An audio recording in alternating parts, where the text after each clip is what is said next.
Hello દોસ્તો, welcome to my YouTube channel શરણા વાઇબમાં આપ સૌનું હાર્દિક સ્વાગત છે. હું વિશાલ શરણા આજે આવી ગયો છું એક નવી લોકેશન ઉપર, જે અમુક લોકોએ જોઈ હોય, અમુક લોકોએ નહીં જોયું હોય. જેને ના જોયું હોય, આ લોકેશનનું નામ છે ટપકેશ્વર મહાદેવ. તો સવારના 9:30-10 જેવું થયું છે અને અત્યારે અમે એક ગુફા જોવા જઈ રહ્યા છીએ. ત્યાં કહેવામાં એમ આવે છે કે 100 મીટર આગળ હાલતા ફૂટબોલથી પણ મોટું એક ગ્રાઉન્ડ છે. અમે પણ જઈએ છીએ, તમે પણ આવો ભેગા તમને બતાવું કેવી છે ગુફા અને શું બધું. તો ચાલો.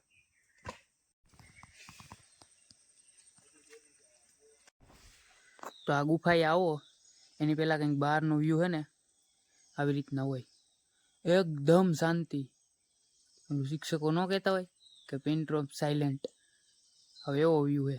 મારા મોટા ભાઈ ઉભા છે અને આ ગુફા છે. અહીંથી અંદરની બાજુ જવાય છે ને એક નંબર છે. એમ થી સીધું 150 મીટર હાલવાનું છે. જેને શ્વાસની તકલીફ ના હોય એ લોકો જઈ શકે. આપણે જો કે છે કે નહીં, પણ તોય હિંમત ન કરે. અહીંના કોઈક લોકલ માણસો હોય તો વાંધો ન આવે. આવો વ્યૂ છે. તો મિત્રો અમે ત્યારે ગુફામાં ઉતરી ગયા અહીં અને જઈએ અહીં ધીરે આગળ. એટલે પૂગી જોઈ એટલું કઈ વાંધો આવે એમ હે નહીં.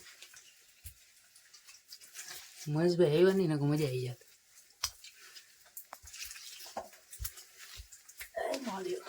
મહાદેવ મહાદેવ. એક સ્ટાઈલમાં હાલતા તો ગુફા જોવા જઈ રહ્યા છીએ. હા, એક નવો કિસ્સો હોય, અનુભવ જ એક અલગ પ્રકારનો હોય. જે ડિસ્કવરી ચેનલમાં બધું બતાવતા હોય ને એવું હોય. અત્યારે મોબાઈલની ફ્લાઇટ કરવી પડે એમ છે, બાકી કાંઈ દેખાતું હે નહીં. જોકે મારા ઘરના તો વિડીયો જોવે ને એટલે કે ક્યાં ભટકે. અને આમાં બધે ઉપરથી પાણીના ટીપા પડે છે. અને અહીં આગળનું જે ગુફા એક હતી ને ત્યાં ગાયના આસર હોય ને એવી રીતના, જો આવી રીતના અહીંયા બધું થઈ જાય છે. જો આવી રીતના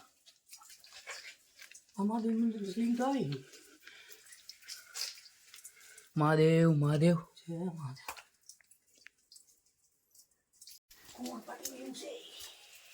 4 વાગે જવું પડે ભાઈ, 4 વાગે મજા એવી આવે. બાકી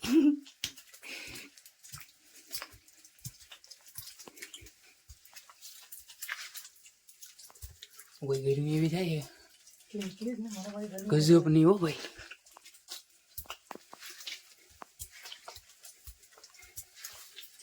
ફોન પકડવો પડે અને થોડું મળીને એમાં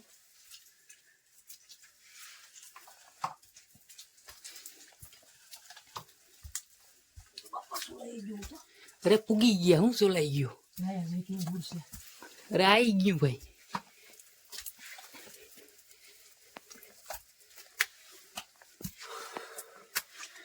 નીકળી ગયા. છેલ્લી વાગે નીકળ્યા ખરા પાછા બહાર. જોઈ પાછા ક્યારેક દર્શન થાય. હવે આવવાના હતા.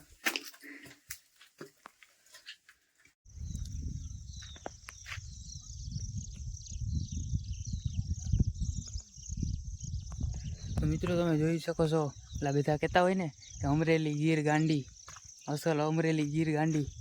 આ બાજુ આ જે લોકેશન છે, આ બધું ગીર ગઢડા, આ બધું આ બાજુ છે અમરેલી સાઈડ. ને પેલા આવ્યા ત્યારે તો રસ્તો જો કે મળતો નહોતો. આ બાજુની સાઈડ છે ટપકેશ્વર મહાદેવનું મંદિર. આ ફોરેસ્ટનું વાળાનું જે ઓફિસ હોય ફોરેસ્ટ ઓફિસરોની, એ બધું છે. ને બાકી લોકેશન છેક તો અહીંથી દરિયો પણ દેખાય છે. એક નંબર લોકેશન છે. ને ગામડા અહીંથી દેખાય મસ્તના. એટલે મજા કંઈક અલગ જ છે. ધાર્યું નહોતું એવું થઈ ગયું હોય, કેમ કે કંઈ પ્લાન વિનાના આવ્યા હતા.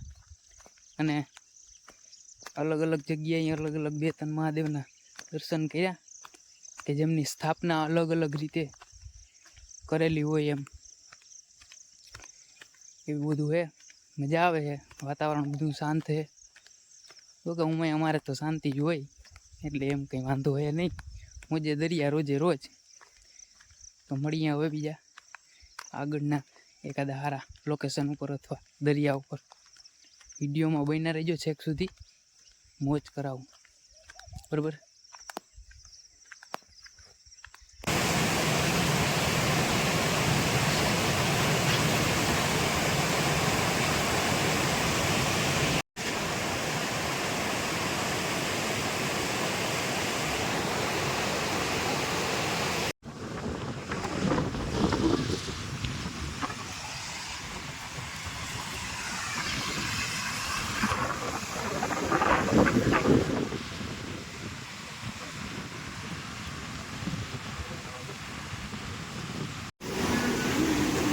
તો લોકો ફાઇનલી અમે પહોંચી ગયા છીએ ગંગેશ્વર મહાદેવના મંદિરે.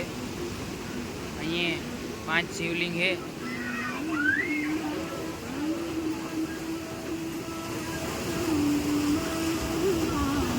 દરિયાનો વ્યૂ જોવો એક નંબર હો ભાઈ.